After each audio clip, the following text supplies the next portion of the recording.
Bapak, Ibu, Saudara-saudari, adik-adik yang sangat dikasihi oleh Tuhan Yesus, Shalom. Renungan firman Tuhan kali ini adalah dari Matius 2 ayat 1-12.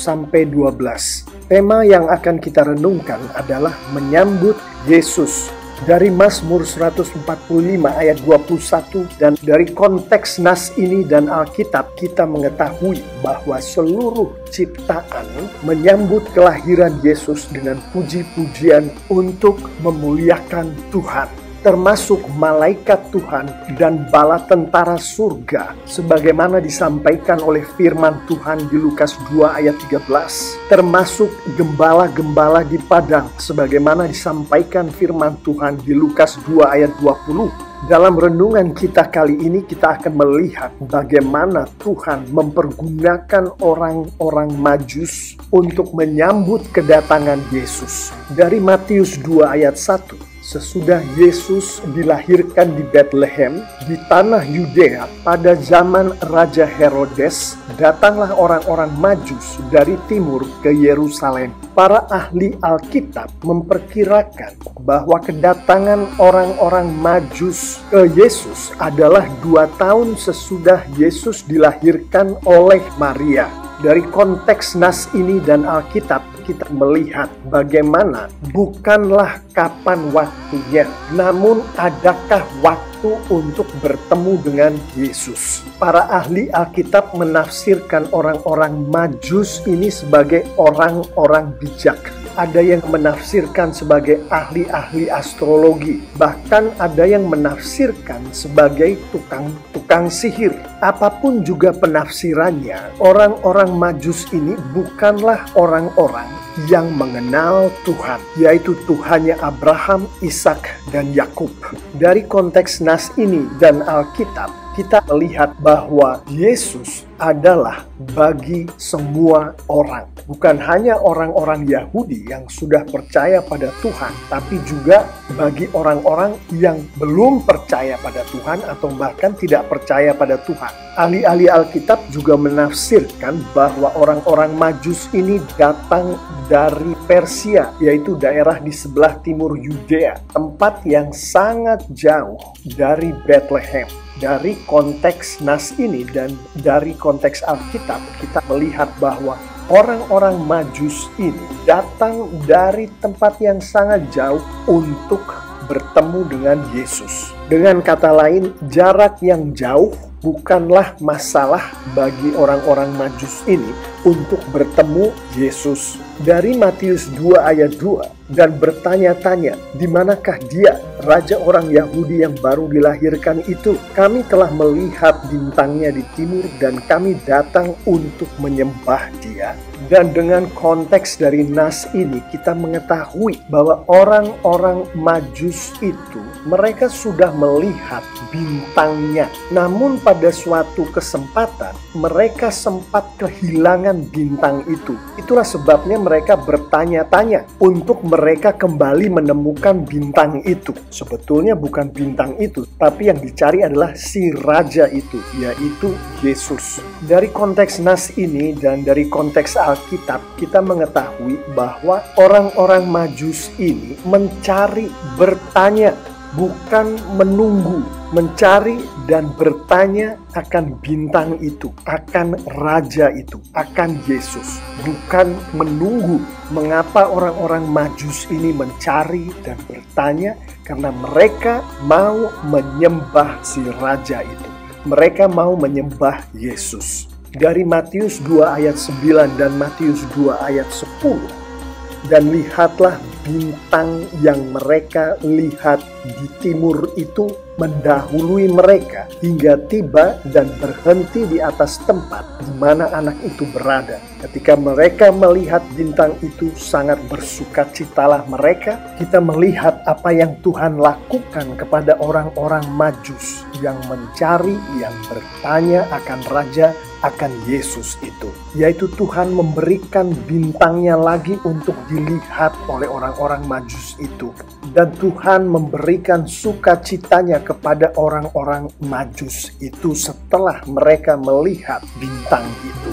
Dari konteks nas ini dan konteks Alkitab, kita melihat bahwa Yesus memberi sukacita.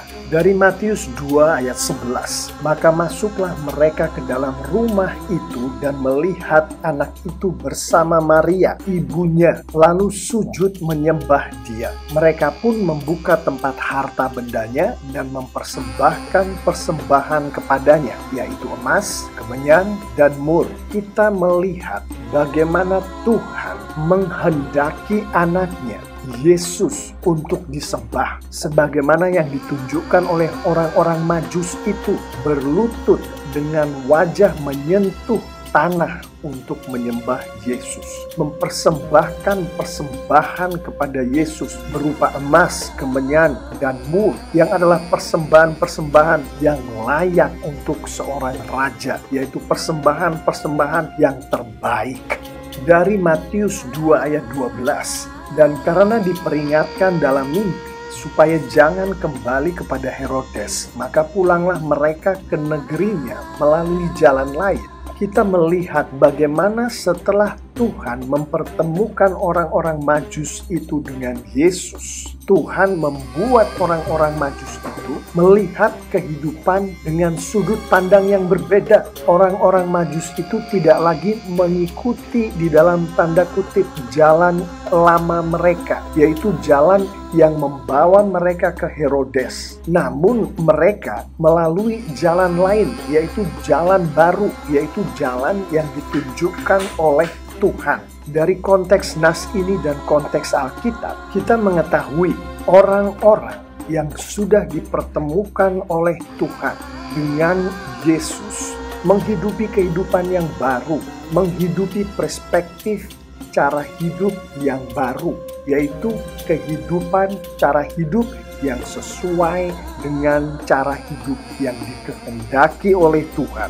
Demikianlah renungan kita kali ini. Mari kita sekarang merenungkan apa saja yang Tuhan kehendaki untuk dilakukan oleh anak-anaknya setelah mereka membaca nas ini. Melalui nas yang berbicara banyak mengenai orang-orang Majus ini, Tuhan menghendaki kita, anak-anaknya, untuk mencari Yesus tanpa mengenal waktu. Setiap hari, setiap jam, setiap menit, setiap saat Tuhan menghendaki ciptaannya untuk mencari anaknya, yaitu Yesus. Termasuk Tuhan menghendaki kita semua yang sudah kenal siapa Tuhan Yesus untuk selalu mencari Yesus di dalam kehidupan kita setiap saat. Tuhan juga menegaskan di dalam nas ini bahwa Yesus adalah untuk mereka yang belum percaya pada Tuhan Yesus dan juga untuk mereka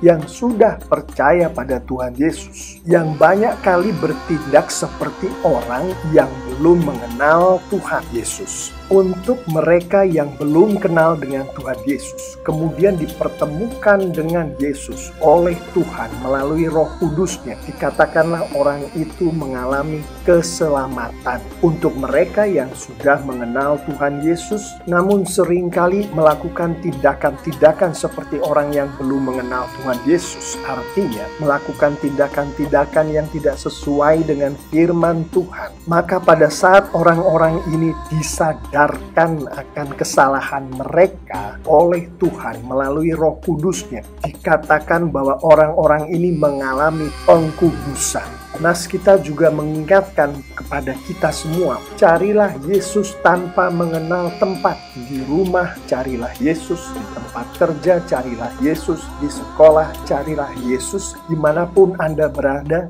carilah Yesus dulu. Karena dengan mencari Yesus berarti Anda mencari kerajaan surga terlebih dahulu, sebagaimana yang diperintahkan oleh Tuhan Yesus. Matius 6 ayat 33. Nas kita kali ini juga mengingatkan kepada kita bahwa meskipun terkadang seakan-akan kita dalam tanda kutip kehilangan Yesus karena pergumulan hidup kita, karena dosa kita, namun tetaplah mencari Yesus. Saat kita kehilangan Yesus, bertanyalah baik kepada pendeta, kepada guru sekolah minggu, kepada kakak rohani, carilah bimbingan, carilah konseling.